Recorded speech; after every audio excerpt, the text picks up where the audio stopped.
Panorama group, जो सोचता है वो करता है। नमस्कार, आप सभी दर्शकों का बहुत बहुत स्वागत है हमारे खास कार्यक्रम में। न्यूज हाट के खास कार्यक्रम में बेधड़क है यह कार्यक्रम, और बेधड़क में सियासत पर बात रखते हैं अजय सर। और एक बड़ी खबर हम आपको बता रहे हैं इस कार्यक्रम के माध्यम से, और साथ ही उसका विश्लेषण भी अजय सर करेंगे।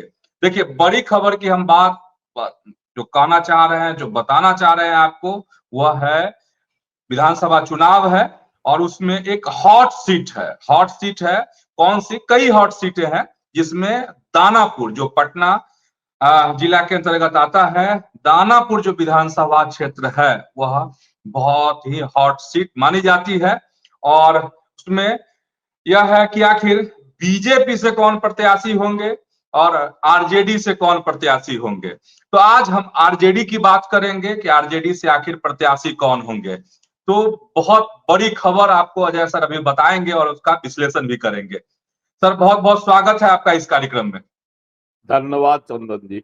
सबसे पहले सर, दानापुर को लेकर के कि प्रत्याशी बदलने की जो चर्चा है वह क्यों है, ये बता दीजिए। फिर किनको टिकट मिलेगा वह बता दीजिए, फिर विश्लेषण। देखिए, दानापुर कंस्टिट्यूंसी में प्रत्याशी बदलने की खूब चर्चा हो रही, भाजपा से भी है और आरजेडी से भी होने लगी। पहले से भी हो रही थी आरजेडी से कि इस बार जो है वर्तमान विधायक रीतलाल यादव को किनारे किया जा सकता है। और इसका ऐलान जो है तेजस्वी यादव ने लोकसभा चुनाव नतीजा के बाद समीक्षा के दौरान ही कहा। जिनके विधानसभा क्षेत्र में राजद प्रत्याशी को कम वोट आया है, उन पर विचार किया जाएगा, मंथन किया जाएगा, उनका टिकट भी कट सकता है। तो ये पहले ही संकेत कि दानापुर में भी चूंकि लोकसभा चुनाव में आरजेडी पिछड़ गया था। हालांकि मीसा भारती आरजेडी की प्रत्याशी थी, वह जीत गई पाटलिपुत्रा कंस्टिट्यूंसी से, लेकिन लोकसभा क्षेत्र में, पाटलिपुत्रा लोकसभा क्षेत्र में के जो दानापुर विधानसभा क्षेत्र है, वहां वह पिछड़ गई।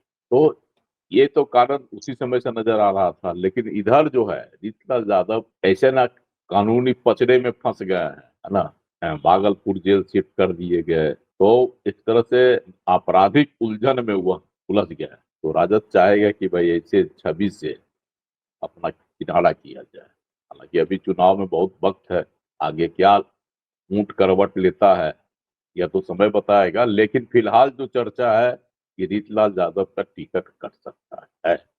जी। तो सर, रीतलाल यादव का अगर टिकट कट जाएगा तो दर्शक अब यह जानना चाहेंगे कि आखिर आरजेडी में किसको टिकट मिलेगा, कौन लड़ेंगे यहाँ से चुनाव। बहुत नामों की चर्चा है, लेकिन जी। उसमें एक नाम जो है ना, बहुत तेजी के साथ जो है चर्चा है। अभी चुनाव के सर, वक्त बहुत सर ये बहुत भी है कि बातें, चौंकाने वाला नाम है। हाँ, बहुत सारी बातें ऐसी होती है जो चुनाव के वक्त आते आते बदल जाती है। लेकिन चर्चा जी। में तो बहुत सारे नामों की चर्चा होती है, बहुत सारे नाम आते हैं, उतराते हैं, है ना, छिटक जाते हैं, और उन्हीं में से एक आध नाम जो है चुनाव के अंतिम अंतिम तक जो है बने रह जाते हैं। तो एक नाम की चर्चा है, वह है मीसा भारती के पति, है ना। मीसा अच्छा। भारती कौन है? लालू यादव की पुत्री है, सब जानता है। जी। तो उनके पति हैं शैलेश कुमार। कहा जा शैलेश रहा है कुमार कि, जी। हाँ, कहा जा रहा है कि दानापुर कंस्टिट्यूंसी से इस बार उनको ही आरजेडी आजमाने की कोशिश करेगा। अच्छा। हाँ, ऐसी संभावना ही नहीं, चर्चा भी इस क्षेत्र में जोर शोर। हम्म। क्योंकि शैलेश कुमार इंजीनियर है, लेकिन इन्फोसिस में उन्होंने इंजीनियरिंग नौकरी छोड़ दी और वह राजनीति में सक्रिय हो गए। जब से मीसा भारती हम्म। से उनकी शादी हुई, हम्म। 1999 में उनकी हुई, तो उनकी सक्रियता बढ़ गई। बीच बीच में बातें उभरी थी कि उनको एमएलसी बनाया जाएगा। खास करके जब तारापुर उपचुनाव हुआ था 2021 में, तो वह बात खूब उभरी, क्योंकि उसमें वो काउंटिंग क्या कहें, उसका प्रभारी टाइप के थे। तारापुर में उनकी सक्रियता बहुत बड़ी भूमिका वहां उनको मिली। 2021 में सर, तारापुर का उपचुनाव 2021 में हुआ। 2021 में हुआ था। तो लेकिन उस समय संजोग नहीं बना, वह एमएलसी बनते बनते वंचित रह गए, नहीं बन सके। हम्म। उसके बाद से कभी संजोग नहीं बना, उनको जो है मिले, विधान पार्षद बने, राज्यसभा सदस्य बने या और कोई मौका उनको मिले। लेकिन इस बार उनकी भी कोशिश है और मीसा भारती की भी कोशिश है कि दानापुर विधानसभा क्षेत्र है ना, शैलेश कुमार को आजमाया जाए और वह भी सियासत में एंट्री के साथ साथ सदन में अपनी मौजूदगी दर्शाए। इसलिए चर्चा इसकी खूब है कि हो सकता है इस बार शैलेश कुमार को चुनाव मैदान में उतार दिया जाए। वैसे भी शैलेश कुमार चर्चित नाम रहे हैं। याद होगा 2022 में तेज प्रताप जब मंत्री थे, जी। अधिकारियों की एक मीटिंग में वह भी बैठे हुए थे। इसको लेकर बड़ा ये हुआ था, तो हंगामा हंगामा हुआ हुआ था। था कि जी। अधिकारी के मीटिंग में मंत्री के साथ शैलेश कुमार क्यों बैठे हुए, हम्म। क्या उनके पीए हो गए हैं या फिर बहुत तरह की बातें हुई थी। बाद में जो है उन्होंने इस तरह की कि जो सियासी बातें हैं उसको हवा नहीं दे रहे हैं, एकदम से हम्म। गंभीर राजनेता की भूमिका में। अच्छा। अच्छा सर, एक इसमें बड़ा सवाल है, दर्शक हैं अपने, उनके मन में भी आ सकता है कि क्या ठीक है, मीसा भारती चाहती हैं कि उनके पति यहाँ से विधायक का चुनाव लड़े, तो सर तेजस्वी यादव ऐसा चाहेंगे, लालू प्रसाद ऐसा चाहेंगे कि नहीं? देखिए, याद होगी ये घटना है ना, जनवरी के आसपास। तो हम्म। उस समय एक घटना हुई, उस समय मीसा भारती रूठ गई, चर्चा खूब हुई थी, है ना। सच्चाई इतनी थी नहीं कहा जा सकता, लेकिन खूब चर्चा हुई। तो उसके पीछे भी कारण यही था कि मीसा भारती का जो कथित रूप से आरोप था कि हमारी बातें राजनीति में नहीं मानी जाती, जबकि हम घर के सबसे बड़े सदस्य हैं। तो हो सकता है कि इस बात पर सहमति बन जाए। अगर मीसा भारती दबाव बनाती हैं शैलेश कुमार को दानापुर विधानसभा क्षेत्र से चुनाव मैदान में उतारना चाहती है, तो तेजस्वी यादव पारिवारिक कलह नहीं हो, परिवार में तनाव नहीं हो, इसको देखते हुए वह सीट दे सकते हैं। वैसे भी अगर शैलेश कुमार उतरते हैं दानापुर विधानसभा क्षेत्र, तो राजद की मजबूत स्थिति होगी। इसमें कहीं से कोई राय नहीं, दो मत। जी। अच्छा सर, क्यों हम इस तरह का सवाल इसलिए आपसे पूछे, क्योंकि अंदर खाने की जो खबर आती रहती है उसमें तनातनी की स्थिति वाली बात जो है समय समय पर आती है, मीसा भारती में और तेजस्वी यादव में। इसलिए बताया आपको, तो हम उदाहरण भी दिए कि इसमें कारण है कि मीसा भारती चाहती हैं कि राजद की राजनीति में उनकी भी अहमियत बनी रहे और उनकी भी पूछ हो। और तेजस्वी यादव अब चाहते हैं कि राजद पर पूरी तरह से मेरा कब्जा हो। लालू यादव ने भी ऐलान कर दिया है कि हमारे बाद तेजस्वी ही होंगे। तेजस्वी यादव की मंशा ये है और मीसा भारती की मंशा है कि हमारी भी कुछ बातें सुनी जाए, हमारी भी जो मांग है वह पूरी की जाए।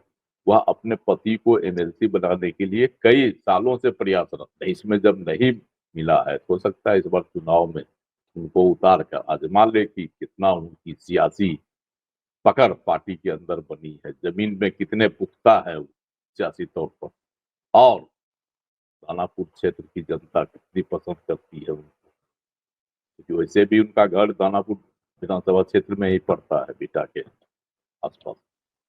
तो जी। इसलिए भी लोगों को अनुमान लग रहा है कि इस बार शैलेश कुमार को राजद आजमा सकता है।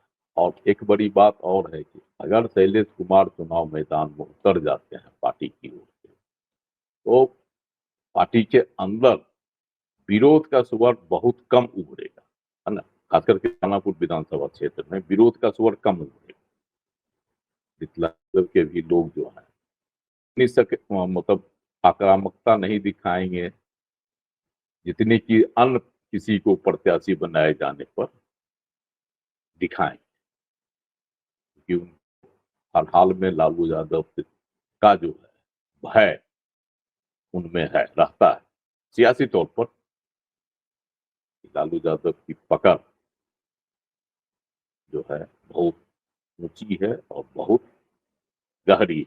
और दूसरी बात है, बीजेपी की बात अगर किया जाए तो बीजेपी से आशा देवी को तो टिकट मिलने से रहा तय है कि आशा देवी को टिकट नहीं मिलेगा। आशा देवी कोशिश कर रही है कि अपने पुत्र को खड़ा करें। पुत्र उनका जो है प्रायः झगड़ा मेला में पड़ते रहता है। इससे पार्टी उनसे दूरी बनाकर रखना चाहेगी और इसे परिस्थिति में किसी नए कैंडिडेट को पार्टी खोजेगी। कई नामों की चर्चा है। आपने भी कहा था कि पूर्व सांसद रामकृपाल यादव भी उनमें से एक है। खूब चर्चा हो रही है। तो अब आगे क्या होता है सियासत में, यह तो आने वाला समय। सर एक सवाल, तब रीतलाल यादव तब क्या करेंगे? उनके पास क्या विकल्प होगा? देखिए, रीतलाल यादव फिलहाल जो है, जिस तरह से वो जी कानूनी पचड़े में फंस चुके हैं, है ना, जी। तो फिलहाल हम्म फिलहाल वह नहीं चाहेंगे कि हम किसी तरह का तनाव जो है पार्टी के अंदर पैदा किया जाए लालू यादव से या तेजस्वी यादव से हम ले। कारण कि हम्म देखिए, अभी जो स्थिति परिस्थिति है उसमें 2025 में किसकी सरकार बनेगी यह नहीं कहा जाता, हम्म है ना। तो उस परिस्थिति में अगर रीतलाल यादव में राजनीतिक सूझबूझ हो, तो वह तेजस्वी यादव से लेना नहीं चाहे। कहीं अगर सरकार आरजेडी की बन जाती है, महागठबंधन की बन जाती है, तो उनकी परेशानियां और बढ़ जाएगी। अच्छा, हाँ। और हाँ, अगर वह करेंगे, अभी तो वह फंसे हुए हैं, बुरी तरह से फंस गए हैं हम्म कानूनी पचड़े में। इससे उनकी मुक्ति मिलेगी नहीं। उनके भाई भी हैं जेल में। अगर वह जेल से चुनाव लड़ना चाहेंगे हम्म। तो इस बार उनकी मजबूत स्थिति होगी। ऐसे ऐसा जो है वो कहता है कि ऐसी कोई संभावना। अच्छा, ऐसी संभावना नहीं है। तो सर क्या समीकरण बनेगा फिर दानापुर में? क्या हो सकता है? आरजेडी में क्या होगा? अगर जैसे ही इस तरह का ऐलान अगर हो जाए कि मीसा भारती के पति इंजीनियर शैलेश कुमार चुनाव लड़ेंगे, तो नहीं लगता कि एक अलग मैसेज जाएगा और खलबली मच जाएगी, लोग नाराज हो जाएंगे? ऐसा होगा क्या आरजेडी में? देखिए, आरजेडी एक ऐसी पार्टी है जहां से अगर जी। ऐलान हो जाएगा लालू यादव का, तेजस्वी यादव का, जिस कैंडिडेट को भी उतार देंगे, उसके खिलाफ हम्म। थोड़ी बहुत जो है विरोध होगा, थोड़ा बहुत, लेकिन जी। बहुत भारी विरोध नहीं होगा। ऐसा ऐसी बगावत की स्थिति नहीं है। अच्छा, ऐसी बगावत की। तो सर दानापुर में क्या समीकरण बनेगा? वोट का समीकरण, क्योंकि रीतलाल यादव को अगर टिकट नहीं मिलता है तो जो उनके सपोर्टर हैं वो किधर जाएंगे? देखिए, परिणाम क्या हो सकता है चुनाव का? लोकसभा चुनाव में भी उनके सपोर्टर उदासीन रहे, जी। क्योंकि वह लोकसभा चुनाव लड़ना चाह रहे थे खुद। तभी तो वहां आरजेडी पिछड़ गई। दानापुर विधानसभा क्षेत्र भाजपा की अच्छी पकड़, हम्म हम्म इसमें दो मत नहीं। क्योंकि हम्म कई चुनावों से आशा देवी जीतती रही है भाजपा की टिकट पर। हम्म पिछली बार 2020 में वो हार गई, हम्म लेकिन उसके पहले तो कई बार जीती। 15 में जीती, 10 में जीती, 5 में जीती, तो जीतते ही रही है वो। हम्म तो भाजपा की वहां अच्छी पकड़। और यह भी सर्व सत्य है कि वहां यादव वोटर सबसे अधिक। जी। और उसके बाद उसमें मुस्लिम का तड़का लग जाएगा। अन्य वोट कांग्रेस के साथ जो है, दलित का जो खेला कांग्रेस कर रही है, वो सब वोट अगर जुड़ हम्म जाएगा तो राजद की स्थिति तो मजबूत रहेगी ही। हम्म लेकिन बीजेपी भी ऐसा कैंडिडेट वहां से उतारेगी जो वह हर हाल में इस बार हासिल करे। बीजेपी की भी मतलब रणनीति इसी पर चल रही है। आरजेडी के प्रत्याशी को कड़ी टक्कर दे, ऐसे प्रत्याशी बीजेपी की तरफ से हाँ, हो सकेंगे, होंगे। बीजेपी भी तो तलाश चलिए कर सर, बीजेपी। बीजेपी की सर हम बात नहीं कर रहे हैं, आज हम लोग आरजेडी की बात कर रहे हैं। और आखिरी बात सर, एक बात और समझनी है आपसे। अगर ऐसा हुआ जैसे आप सर एक रीतलाल, क्योंकि उस विधानसभा क्षेत्र में आरजेडी के जो प्रत्याशी थी मीसा भारती पिछड़ गई, तो ऐसी बहुत सारी विधानसभा की सीटें हैं जहां लोकसभा चुनाव में आरजेडी पीछे चला गया। तो क्या उन सारे विधायकों के टिकट कट जाएंगे? आपको याद होगा कि जब मीटिंग हुई थी, समीक्षा मीटिंग, तो तेजस्वी यादव ने क्या कहा था, जिन जिन विधानसभा क्षेत्रों में पार्टी पिछड़ गई है वहां के विधायकों को, जनप्रतिनिधियों को जमीन स्तर पर जाकर तैयारी करनी होगी, उसकी हम समीक्षा करेंगे, उसके बाद ही उसको टिकट देंगे। आखिर पिछड़ने का क्या कारण? इसमें तो बहुत सारे ऐसे चेहरे हैं, बहुत सारे चेहरे हैं, जो नामचीन जी चेहरे भी हैं। जी। अब देखना तब है तो कि सर।